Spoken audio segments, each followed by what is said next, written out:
السلام علیکم دوستو ٹیکنالوجی کا بادشاہ جاپان اپنی نئی ایجادات کی وجہ سے پوری دنیا میں اپنا ایک الگ مقام رکھتا ہے، اور یہی وجہ ہے کہ اس ملک کا قانون اور چیزیں دوسرے ملکوں کی بنسبت الگ اور عجیب ہوتے ہیں۔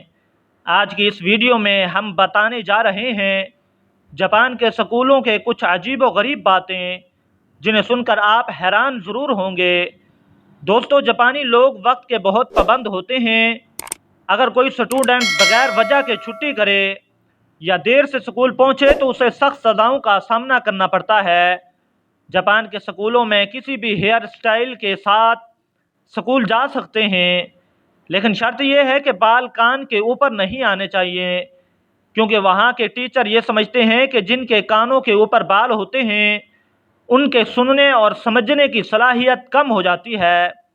دوستو، ہیئر سٹائل کے معاملے میں لڑکیوں کو لڑکوں کے مقابلے زیادہ آزادی ہوتی ہے، یعنی وہ جیسا چاہیں ہیئر سٹائل کر سکتی ہیں، لیکن جاپانی سکولوں میں لڑکیاں میک اپ کر کے نہیں جا سکتی، اور نہ ہی وہ اپنے ناخنوں پر نیل پالش لگا سکتی ہیں، کیونکہ سکول کی انتظامیہ یہ چاہتی ہے کہ لڑکیاں بناؤ سنگار سے زیادہ اپنی پڑھائی پر توجہ دیں۔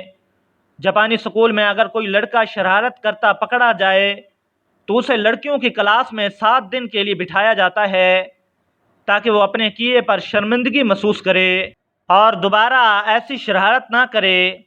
دوستو، جاپانی سکولوں کے بچوں کو دنیا کے سب سے خطرناک اور لڑائی پسند سمجھا جاتا ہے، کیونکہ یہاں کے سکولوں میں ہونے والی لڑائیوں کی وجہ سے لڑکے ایک دوسرے کا قتل بھی کر دیتے ہیں۔ جاپان میں سکولوں کی صفائی کرنے والے ملازم نہیں ہوتے، کیونکہ وہاں کی کلاس روم اور ٹوائلٹ کی صفائی ٹیچر اور سٹوڈنٹ مل کر کرتے ہیں۔ دوستو، جاپان میں لڑکے لڑکیوں کو پرپوز کرنے کا طریقہ بھی بہت عجیب ہوتا ہے، یعنی اگر کسی لڑکے کو لڑکی سے پیار ہو جائے تو وہ اس لڑکی کو ایک خالی کاغذ دیتا ہے۔ اگر لڑکی کاغذ لیتے وقت ہنس پڑے تو ایسا سمجھا جاتا ہے کہ لڑکی نے پرپوز کو ایکسپٹ کر لیا ہے۔ اگر ایسا نہ ہو تو وہ لڑکی ٹیچر کو شکایت نہیں کر سکتی، کیونکہ وہ کاغذ خالی ہوتا ہے۔ دوستو، آپ اپنے سکول میں ٹیبل پر اپنا نام کے ساتھ کسی لڑکی کا نام بھی لکھتے ہوں گے، لیکن جاپان میں اگر کوئی سٹوڈنٹ ایسا کرتا ہے تو اس کے سر کے تمام بال کاٹ دیے جاتے ہیں اور سکول سے بھی نکالا جاتا ہے۔ جاپان کے سکولوں میں سیلف ڈیفنس کی کلاسیں بھی ہوتی ہیں، جس میں سٹوڈنٹ کو سیلف ڈیفنس کے طریقے سکھائے جاتے ہیں۔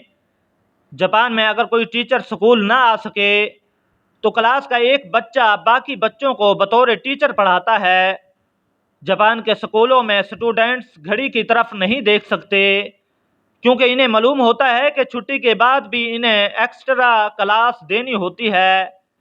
جاپان کے سکولوں میں گرمیوں کی چھٹیاں صرف 5 ہفتوں کے لیے ہوتی ہیں، باقی سارا سال انہیں پڑھائی پر توجہ دینی ہوتی ہے، اور اسی لیے جاپانی لوگ میتھ اور سائنس میں انڈیا میں چوتھے نمبر پر ہیں، اور انہی اصولوں کی پابندی کی وجہ سے جاپانی لوگ دنیا بھر میں اپنی منفرد پہچان رکھتے ہیں۔ تو دوستو، کیسے لگے آپ کو جاپانی سکولوں کے یہ عجیب و غریب رول؟ کمنٹ کر کے ہمیں ضرور بتائیے گا۔